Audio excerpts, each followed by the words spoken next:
Salam guys, hope everyone's doing well. We've come with a completely different video style that we're used to for you guys. It's basically a top 5 of everything, so over the course of the next few weeks we're just going to be going over top 5 protection dogs, top 5 livestock dogs like we're doing today. Anything that you guys want to see, let us know down in the comments below. It's something we've seen other people do, you know, it's quite an interesting thing what people have been asking us, so we thought why not make a video for you guys and post it. It's all subjective as well. Yeah, this is just again our opinion on what we think. But yeah, hopefully inshallah you guys like the video, what we're about to post, and just stay tuned. Okay, to kickstart things off, we're going to start with number 5 on our list. Now, it's a dog breed that we haven't really had much interaction with working types, so we have like high regards for it anyway. It's basically the Tibetan Mastiff. Now, where they're surrounded on the plateaus of the Altai plateaus, it's very harsh, the conditions out there, so they're like in like really bad conditions, weather conditions, terrain, they're like high climate, so they've adapted really well with the weather and whatever. They can be quite, the reason they're from number 5 for us, one, we've not had much experience with them, but out of the list that we put, they're probably the most human aggressive, I'd say, out of the list that we've put. That's just because obviously where they're located, they're in a very rural place where there's not many people, whereas there's not much civilization. They won't go around the day-to-day base and see many people there. Yeah, I mean, some of the predators they're up against is like bears, lynx, a lot of wild cats up there, so you know the terrain is really tough for them. I think they can adapt well wherever you take them, but obviously at their natural habitat, that's where they're going to thrive in. One thing that I like the most about them is just the fact that they're in such a harsh terrain where the weather, the sea level, like the climate, everything, it's just nothing's in their favor, and they're still adapting, and they're still like having good healthy 14, 15, 16 year lives, even more. And it's a bit of a shame how like they've been changed over the last like 50 years with like the fabricated type, where people are breeding them for, you know, for looks, appearance, size and that.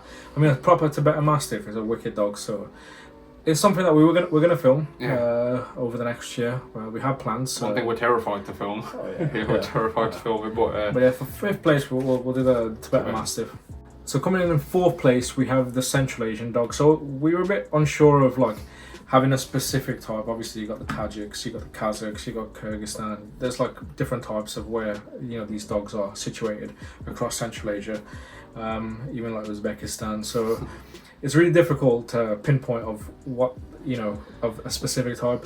But just as a breed as a whole, they pretty much share similarities in terms of the terrain, the work that they're on.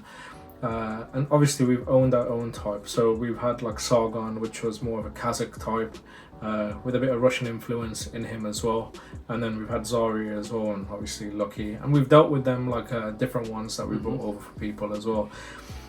Really strong dogs, not as big as what you see on you know, on the social medias and that, you know, like what people portray them to be. They're actually a lot smaller in person. The true type, the true Central Asian, they're small, compact dogs, and they're actually very similar to the Kangal in terms of their phenotype.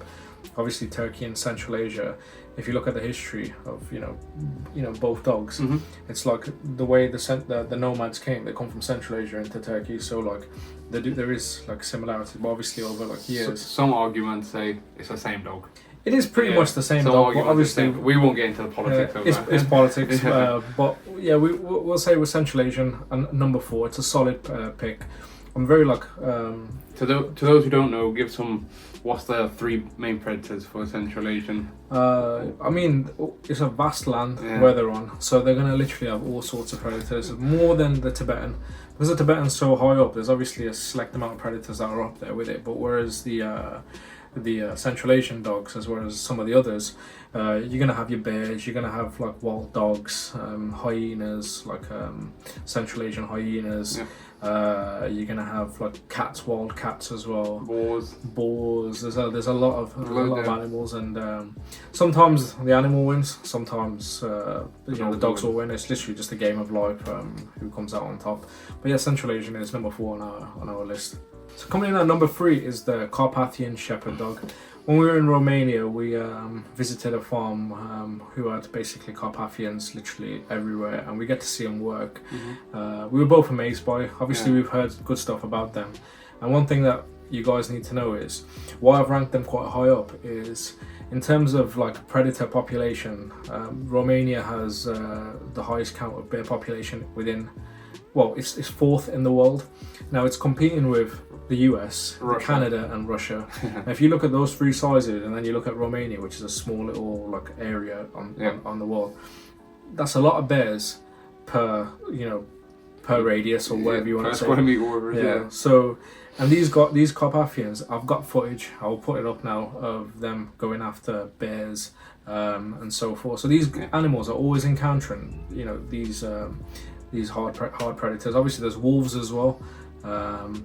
And just actually seeing the dog itself, it's like a smaller, slender Caucasian Shepherd with like a Kangal with a Kangal build. Yeah, really impressed by him. I think for us, especially before visiting Romania, you can probably agree, we didn't really hold a high regard for him as much as certain other dogs that we're used to, just because we never experienced and never got to see him or whatever. But one thing when we did go over, obviously got to see him in person thanks to, I believe, I'm not going to say the name wrong, it's Christy. Christy was the shepherd, they're wicked. They're wicked dogs. The look of them, they look wild from the face. They've got that look to them.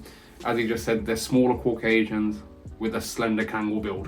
Yeah, that's best way to they're not explain big, it. they're not small, they're just like compact dogs. And one thing you'll realise is obviously people like say the livestock dogs are supposed to be big, massive. Yeah, you do get them with the Volkodavs, you do get that, but really the true perfect livestock guardian dog is supposed to be small and compact. Not too small, they're still large dogs. They're still large dogs, but they need to be compact and be able to work all day. If you get them too big, they're not going to work. If they're too small, they're not going to be able to defend. They can, but it's there needs to be a right balance. Yeah. And they were in general, the breed is very smart, very switched on, and they can work good as a pack as well, which is the main thing.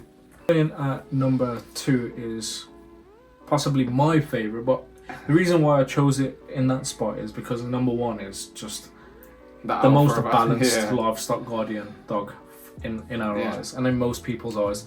So number 2 is the Caucasian Volkodav. Caucasian Volkodav, like the Central Asian dogs, like the Turkish Romanian dogs, is surrounded by many predators as well. It's got all sorts. Everything's bigger in Russia anyway, in the Caucasus. So everything that you like, wolves are going to be bigger, bears are going to be bigger, other dogs, everything is going to be bigger. So these dogs need to know how to fight.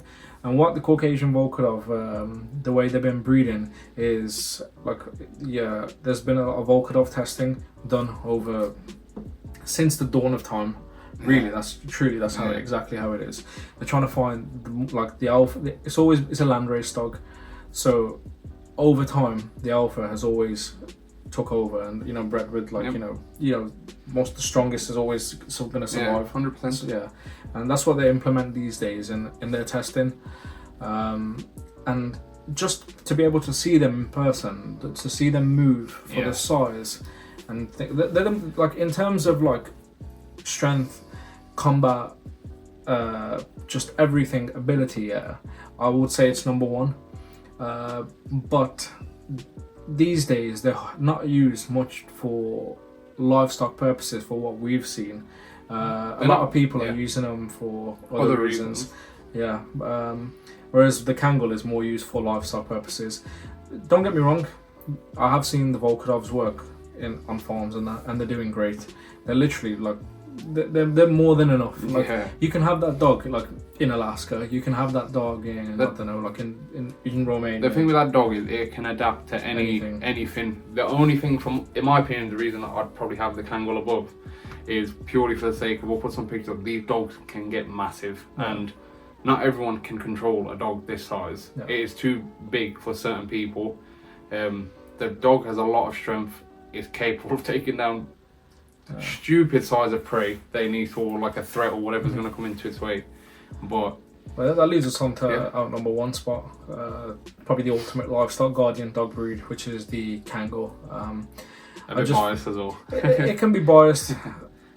Our viewers, most if you're into like livestock dogs, everyone knows the Kangal is the number 1 livestock guardian dog. The true type, not the ones that are like bred for size, appearance, which there's like different bloodlines, which less than the politics again. Yeah. But like dogs, like for example, Destan, like a rural Kangal, compact, small, fits everything, strength, endurance, character, you know, being sensible around like children. The look, the attitude, everything. It's just it gives off that alpha. They're up against. They're always up against, you know, like wolves and bears, boars. Literally, most of the livestock guardian dogs are up against the same sort of predators anyway. Yep. So, but the Kangal is just something which is just more balanced. I think it's the most balanced.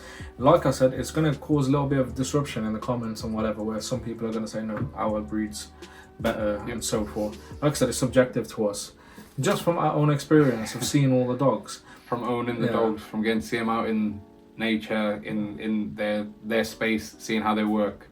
It's just what we think with the breed. And another thing we can, we'll put some pictures up now of what people probably think a big scary Kangal must look like, what most people breed for now, and then we'll put up a picture, for example, of Destan and Guji.